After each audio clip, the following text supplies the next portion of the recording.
This time on PedalBox, we're working on a Lotus, and no, we haven't won the lottery. This is part of our extended fleet, and we're fixing something extremely critical: mud flaps. And the reason we're doing it is because Lotus made those brackets out of mild steel. Didn't paint them, just mild steel. So there's no real bracket left, as you can see.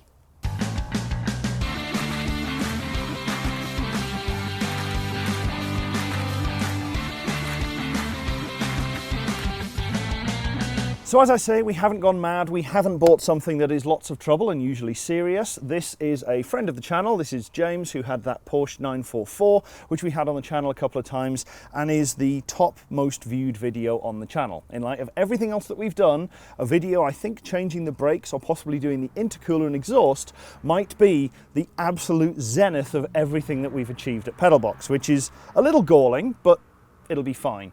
But the goal here is to try and strike gold again, because apparently fitting new brackets for these little ones here is not documented anywhere on YouTube, and it's a bit of an involved process because we have to take off a body panel, we've got to get through a lot of rust and probably get some angle grinding in to get rid of the bolts that are on the back edge of here, holding all of this assembly together. So this is a 2013 Evora S, which means it has the V6 and the supercharger in the back. But this is a problem that afflicts both the Evora S, and all of the 400 series of models, of which I'm not going to list them all because there are too many, and ultimately they all have the same problem.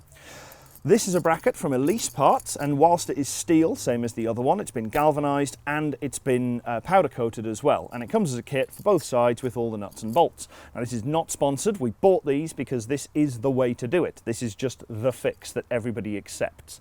And we're going to try and do a video on how to do this because it's a bit involved. We've got to take this piece of bodywork off and get into it and remove a bunch of rust and probably some horrible bolts, and try and work out and show in a reasonable way how to do this, because as best as we can tell, there isn't a version of this job on YouTube anywhere.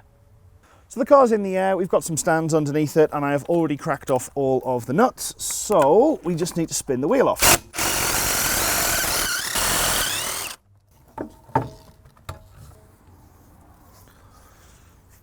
Now with the wheel off, the next thing you might imagine is you need to undo the 4 crosshead screws that hold the mud flap on. But that's entirely the problem. There is nothing that holds them in anymore. So these are completely stuck onto this liner until we can peel it back. So there is usually, I mean certainly on this one, there is a couple of zip ties and a couple of little plastic clips.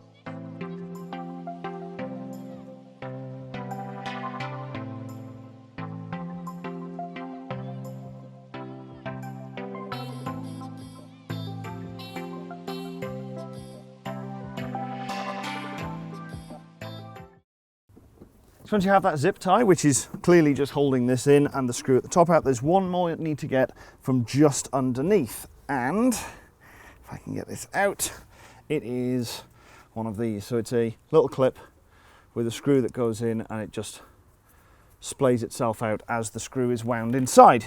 And that should be enough, when you get rid of all the dust, to get into where you need. Now, this is a big old piece of foam. So this piece of foam lives between the inner body structure and this panel that we need to remove. And as with so many cars, just as I predicted, all of this organic matter lives inside this crevice, and it's hateful. And if it weren't for the fact that the body is aluminium, the inner body is aluminium and this is plastic, you can guarantee that this would have started rusting through already. And ultimately, that is the problem. So this is pretty much all that remains of the original bracket, the shadow of where it once was. You can see where the new one goes in. It fits perfectly around where the foam would want to sit, but there is literally nothing left of any of this part of it. And on the car, there is 2 very small little squares pop riveted in place. In fact, that's pretty much the entirety of what's left of the bottom. And then 2 pop rivets. that's your lot. So that is why you need to clean these out on any car we've ever had. When we dismantled the TT and the A3 as donors for the other projects, we always found huge amounts of plant matter in behind here, and it starts to rot. It's almost certainly what happened on the Thunderbird as well. And if you haven't, you should check out all of those videos, please. But in the meantime, we're going to start getting this bracket ready to go back on, which means removing this panel. There are two 8mm bolts up here, well, about there and about there. And there are two more on the very bottom of the car, one here and one here. And that's all that holds this panel in. So we'll spin those off next, and then hopefully we'll try and find an angle that works for the camera where you can actually see us trying to get into them.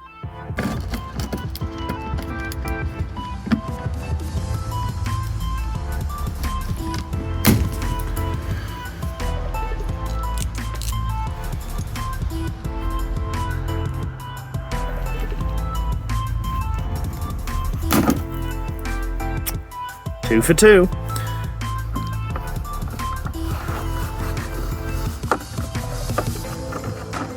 So out of 4 bolts, 3 of them have snapped. I expected the 2 on the bottom to snap because that's where all the moisture's been trapped with all that plant matter and whatnot that's been stuffed up behind the arch. But I was hoping that the ones at the top would be okay because they'd been largely kept away from that. And although this one is very, very stiff and still does not freely want to come out. Actually, will that jiggle off there now? No, not quite. One at the top also snapped, which is very, very annoying. So we're going to have to do something about that. The ones at the bottom are relatively easy to deal with. I think there is a captive nut, and it looks like it's bonded to a plate on the back. So it's just got some spacer washers in there for alignment, and I think we're going to be able to just chip those nuts off the back where the captive section is. And ooh, don't want to lose that. Leave them over there. We'll be able to just chip those 2 nuts that hold it here off and put some regular nuts and washers in instead. They're not going to be bonded and captive onto the inside of the panel, but they will work. And also, if they do rust for whatever reason, they're also not going to be that much more difficult to get back off again. Now you can see on the back, this is literally the very last remnants. This tiny little piece of metal here.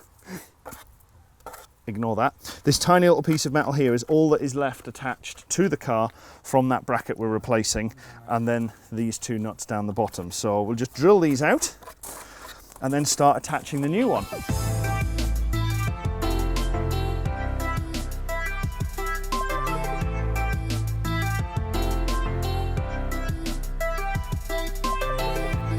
With every shake turning this around, more and more stuff is falling out the inside of this panel, and you can see it's just plastic. Obviously you've got the embossed moulding into it, and it's clearly the original GRP colour underneath where a sticker once was.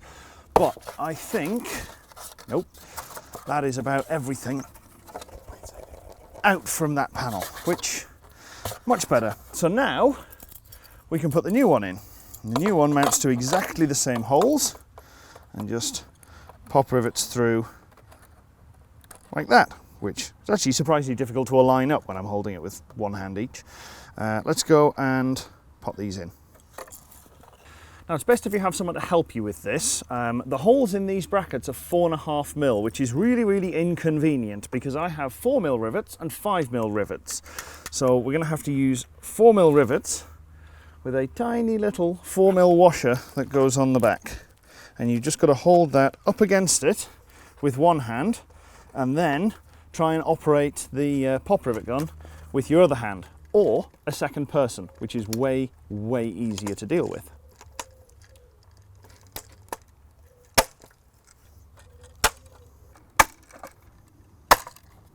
With those 4 pop rivets in, we can get on to the next stage, which is cleaning up the inner arch, ready for the new bolts. It's never a good day when you have to take an angle grinder to a car, especially not a car like this. So these nuts are the next big problem we have to deal with. There is almost nothing to grab onto. All of the rust that is around them just flakes away and leaves this horrible kind of cone-shaped thing on the threads, which is as I say, almost impossible to grip onto with anything like a mole grip or a pair of pliers or anything like that.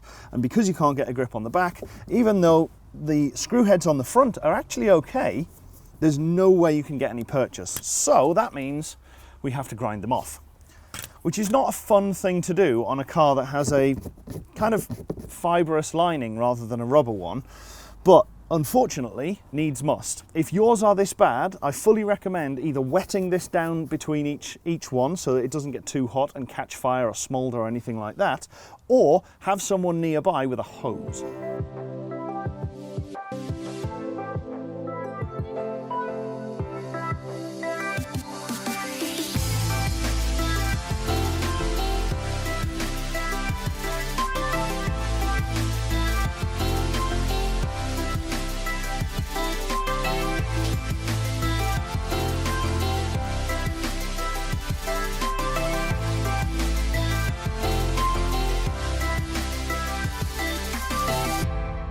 So now we have this off, albeit with a couple of the bolt heads still pushed through. You can see what I mean about the grips really not doing anything, even though the posi drives are really still good. That's just camming straight out. The nuts themselves are absolutely rusted to those bolts, which is really, really annoying, because otherwise you would think some nice clean heads, if I can find, no, I can't find any of them. Oh, there's one. Some nice clean posi drives that haven't been ruined by camming out would have actually made life easy. But no. So we just need to clean these off, get them out, and then we can start putting this whole shebang back together. So in order to put the first panel back on, we need to address the elephant in the room, and that is the 3 bolts that we snapped in their mounting bosses, 2 down here and 1 up the top, before we can put this panel back on. It's also worth noting one of the reasons why just leaving these flapping around is a really bad idea. You can see this one's obviously been doing it for a while, and it's actually rubbed through the paint on the outside of the plastic on the panel. I think this is GRP, and it's rubbed through the paint, which is really not good. And although again it's not going to rust because it's plastic, it does look nasty. So before we can put that back on, as I say, we need to deal with the threads, and this is one of those mounting bosses that's a little stamped steel plate with a nut welded onto the top, and then this is just bonded onto the inside with a little bit of, I guess probably resin, or it feels actually fairly soft on the other one. Obviously I've taken one of them off.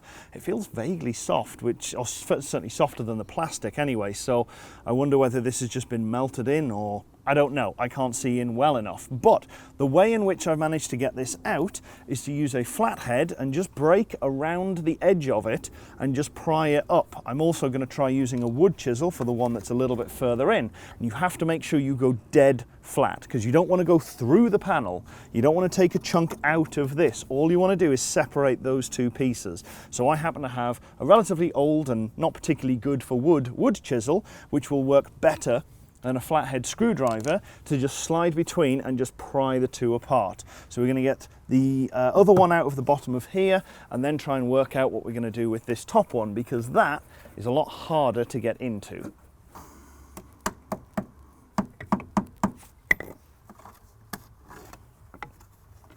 Got him? Now these tend to come out pretty clean. They don't rip anything else away. That doesn't damage the plastic. Again, as long as you get the seal broken right at the edge, then the screwdriver can get in right underneath it. And there is the other one. It is just another stamped steel piece with almost what looks like body filler, but I suspect it's more resiny, which is why it's not crumbly like body filler. It's got a little bit of flex to it, but an interesting way to do it. So the last one we need to get out is this one at the top, which I'm still not 100% sure how I'm going to do that. Definitely not looking forward to it. Also need to make sure I don't try and take out the wrong bolt. Well, getting this panel back on was a lot more work than I expected, considering all it is 4 bolts that were comparatively easy to undo, even if 3 of them did snap. This one at the far back is by a wide margin the hardest one to do, because you have to hold the panel up into place with a washer on top and a bolt with a washer underneath, and then guide it in and obviously find the thread and what have you, and get it around. And it is an absolute nightmare. An extra pair of hands is absolutely required to do this, because particularly if you have big hands like I do, it is not fun. The one at the front, much easier to do. As I say, we broke that one, so getting it out from behind was really difficult. We ended up just drilling the bolt out and clearing it that way, which wasn't fun, but eventually did come good. The two at the bottom, again, fairly difficult to do the one at the back, just because of the amount of pipe work around inside this arch. But ultimately, it does all fit back together, and it is nicely done. And that means we can put the final part back on. We've put the two little plastic screw grommets in, one just up here and one underneath down the bottom again. They're all done, and we don't need to reapply the zip tie that was holding this corner in, because this will do it for us. Now the kit comes with 4 bolts and washers. They're a 3mm, I think, Allen key in order to get them to go in, and they're nice and stainless, so they shouldn't rust, unlike the old bracket. And really, it's just a question of feeling around until you get a couple of threads in on one of them. It goes over the top and sandwiches the inner liner between it and the bracket, and then runs around the lip of the bodywork. So it's a nice, easy fit.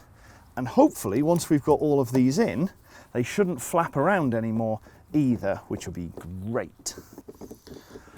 So that's all 4 of those bolts in. This is now nice and secure, and it holds the liner in really nicely. So fantastic work. As I say, not sponsored by Elise Parts that made those brackets. They are just seemingly the correct choice for this particular job to replace the originals from the factory.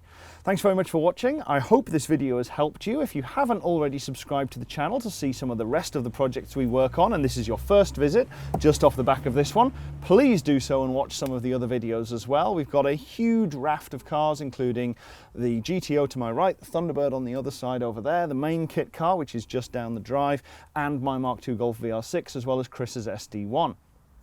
You can also support us on patreon.com/PedalBox Show, when if you are a member there, you'll be able to get discount at shop.pedalbox.show, where you can buy t-shirts like these, as well as caps, mugs, and more. Thanks very much for watching once again. As I say, if you haven't already, do subscribe to the channel, like, leave a comment, let us know what you think of this and everything else that we do here, all of our road trips, and we'll see you hopefully on another video. Thanks again.